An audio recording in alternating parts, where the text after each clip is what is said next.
the Ultimate Amiibo League.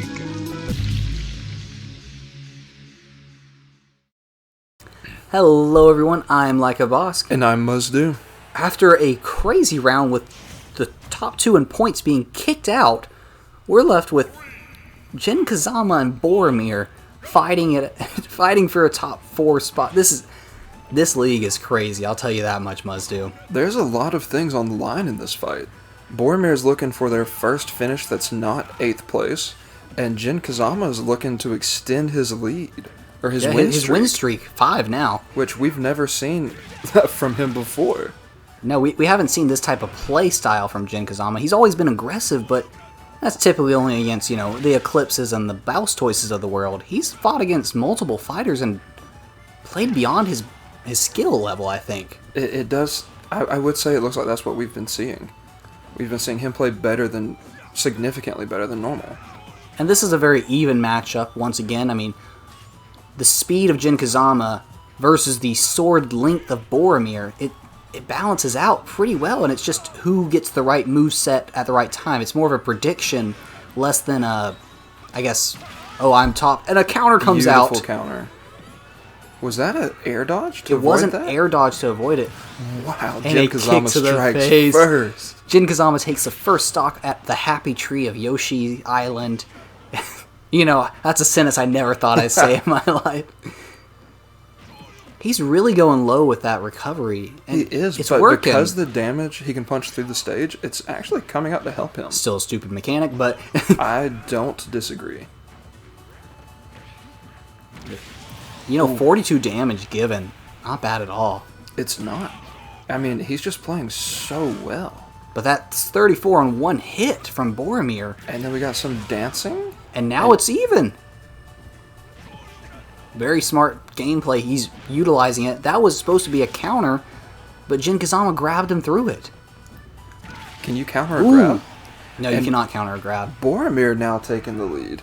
85 is not awful, not great. If I were him, I'd be full-on aggressive, because Jin Kazama has to get up in personal, so if you take that away from him, he doesn't get to run up and do that to you. Exactly. Needs to continue to keep him at bay. I would not stay on top of platforms. I'd make him approach me. Exactly. But Jin Kazama guaranteed points this round as well, so... Correct. It's not a complete loss. Well, it's also still not over. We've seen comebacks like this before. They're just not as common. You are completely right that this is getting more and more there difficult. is always a chance. He saves his jump up. He has to kill Boromir here. 160, one move, it could be over. Yeah, but Boromir does have a whole second stock, so True. Jin Kazama's going to have to be beyond frame perfect here, from here on out. He's going to have to shield correctly, he's going to have to air dodge, and he might just have to footstool to win this.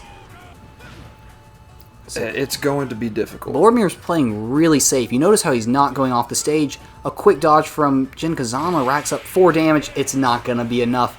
Boromir reads through it and guarantees himself, better than 8th. Finally gets that first round bye in the loser's bracket, if he does lose.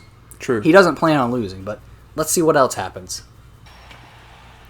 After a Boromir win, we get Deimos versus Blue. This is going to be really weird. A heavy, strong attacking character versus one that's supposed to be lively and run around and jump and cute. It's completely different worlds, these two. Exactly. This is what I say about every single fast versus slow and big character.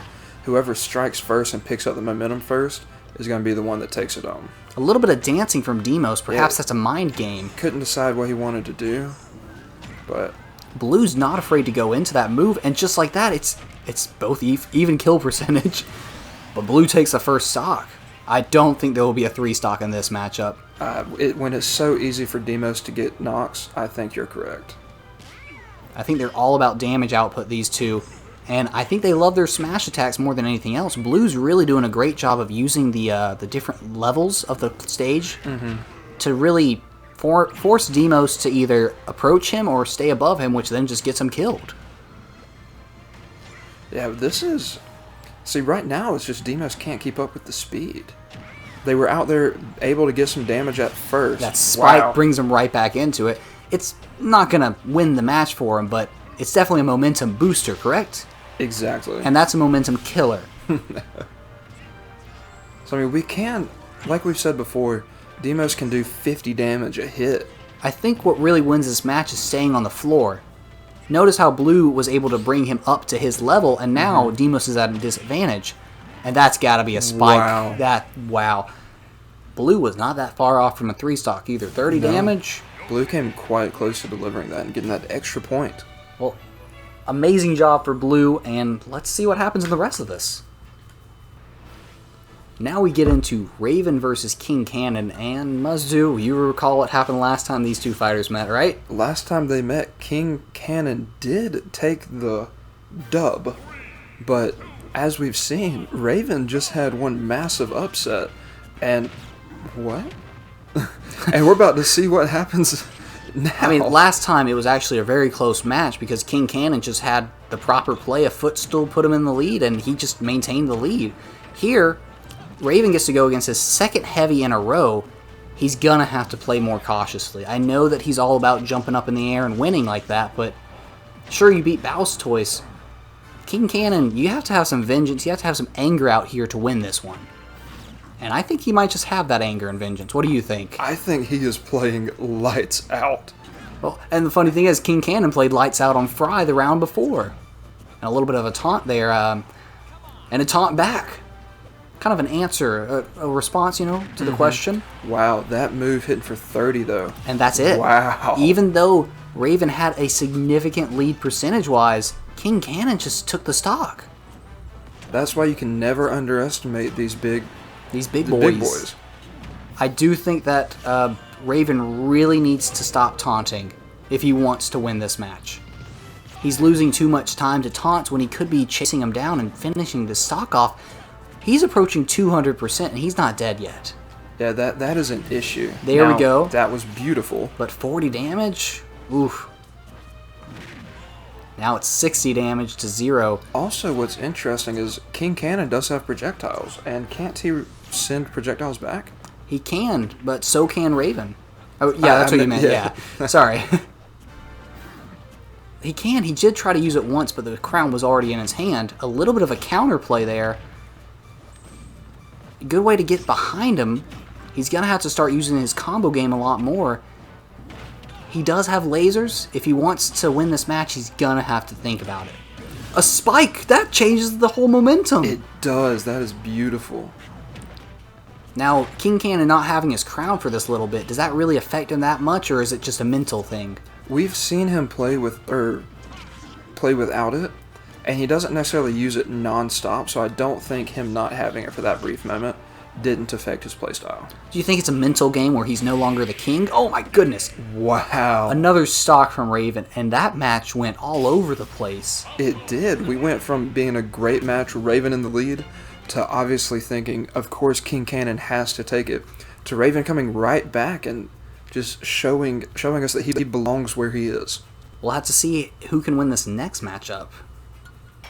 Now getting into our final matchup to see who's in the Final Four, we have another Amiibo League Classic. Wouldn't you say, the Sir Bubble and Big Bosses of Season 1, they've been here since the beginning. Now which one of them are going to join amongst the ranks of Blue, who's made the Final Four? Who's the only other Season 1 representative? There's no rookies making it this far. Only 2 sophomores and now 2 veterans. That's really interesting. Does that say something about the classes we have? Are the rookies just not prepared, not mentally ready to compete with these veterans and the sophomores? I think it's more of a problem with there being 8 in the initial league and then 4 out of each time. So it's more of a sample size issue than it would be a true quality, because Raven last year was a rookie and he carried the other 3 rookies. That much is very true. And Fry won a tournament, but other than that, you can't really say anyone else did anything special.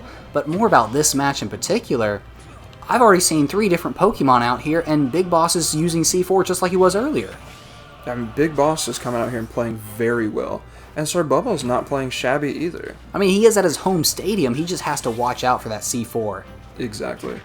But I mean, it does seem like this one could be a much slower match than what we've been seeing. We're a minute in, haven't lost a stock, even though both are getting high.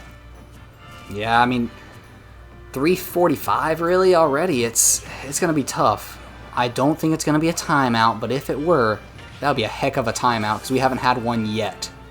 And then to have it with all the rookies, or my bad, veterans. Yes, these guys have fought against each other multiple times. That's going to kill. Onto it. Wow. Should have stayed low. He should have either stayed low and did the smash attack upwards, but I think if that were a back throw, it might have killed. Sir Bubble did get a bad SD last time to kill himself. That was so unfortunate. So we'll see if maybe this can bring him back, you know? I mean, we're 2 minutes in and only have lost one stock. And it's only been Sir Bubble, and Big Boss hasn't touched him this entire stock. Despite the early advantage, it wasn't really an advantage at all when you didn't do anything with it. Exactly. A great play by Sir Sap there to destroy the Cypher, but nothing's really happened that I can say is leaning any fighter's way. I mean, we're back even. This is crazy. Oh, that C4 did change the tide a little bit, but I didn't even see the C4 on the ground. He's been placing it on top of the Pokeball, so the red and the black blend in. Right now it's on the Pokeball on the red side. Right there. Yeah, I saw that. Yeah, I play a little bit of Snake. I know how to track C4. I didn't see that one, though. Great shield there. Exactly. Ooh. He is willing to sacrifice himself. We've seen that before, where he would reset a stock. As you can tell, Sir Bubble's on the big screen in the background. As soon as I said that, he's gone, but we have 2 minutes left in the match. We're past halfway, and all the stocks or most of the stocks are still here. He does finally kill with that move, and he goes into a box. Can we get a kill because he's at 100 damage? Do you think that Big Boss is planning for a timeout? He doesn't even want to get 3 stocks, does he? Now he's going to have to, but Sir Bubble is at a 70% Oh no, damage. It's on him. The C4 was on him, and Nikita's coming out. 100% damage. It's going to be very difficult. C4 is right below him. He needs to move. For Sir Bubble to pull this off. Yeah, thanks for finishing my thought there. That's it. What a show from Big Boss. Took his time, but made sure everything he did was right. Yeah, you can't fault a fighter when they take their time, plan it out, and despite being a little bit longer, he did great. So we'll see who makes it into the championship match and who goes into the loser round on the next video. I'm Like a Boss. And I'm Muzdu.